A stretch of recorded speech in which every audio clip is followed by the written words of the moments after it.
A lot of this information breaking in just the hour or two before we went live. But Devin Nunes today says that because from his point of view at least, the FBI is currently under investigation by his committee. Because they're under investigation, no one from the FBI can be used to brief the committee on any information about dossiers or any other information. So it's sort of a get out of jail free card on the FBI providing information where he's just saying all of you are suspects so you can't be used anymore. I don't see that playing out the way he plans necessarily, but that is his goal, at least today, is to stonewall the FBI from being involved in any of these investigations.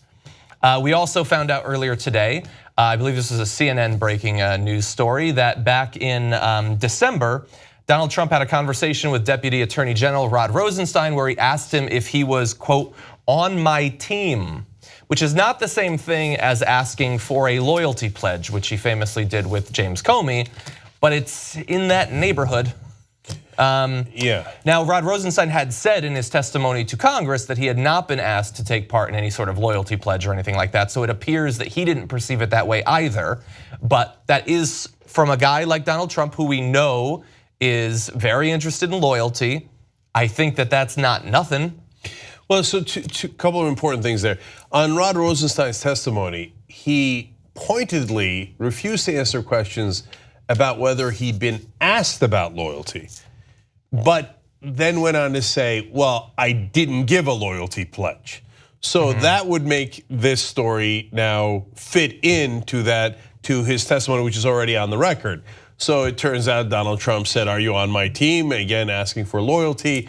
And Rosenstein, in his interpretation, did not give that pledge. And so, and by the way, he did say that he was on his team, or he's on the team, I think he said. No, the report said that it was an awkward situation, which it most certainly is, because he's part of the executive branch run by Donald Trump. And he said, well, Mr. President, we're all part of the same team, right? And I mean, to give the guy credit, what can you say in a situation like that? No, piss off? No, you can't say that. No, I am your enemy. Right, and you also can't say, yes, I promise to be on your team and not the American government's team, et cetera. Yeah.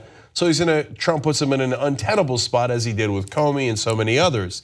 And Trump, to this late date, either doesn't understand that you can't ask people in the Justice Department whether they are on your team, especially when they're charged with investigating you. Yeah.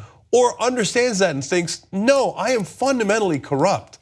I don't care. I demand corruption from people, and both are possible given his lack of intelligence and his deep nature as a corrupt person that has been around forever and ever. If you go back to all of his business dealings in Trump University, et cetera. Yeah. So now on Nunes, one last thing. Mike Quigley, who's a Democrat from Illinois, said that in a private meeting of congressmen, he asked Nunes if the Trump White House worked with him on this secret memo that is so important that is, launched this release the memo thing. And Nunes said, no, I didn't work on it. When he asked him, did your staff work on it with the White House? He was like, oh, I'm not going to answer that. I see. Yeah. So in other words, your staff did work with the White House, so this memo is even more useless. Yeah. So it's basically written by the Trump White House and is seen as some sort of gotcha of the FBI.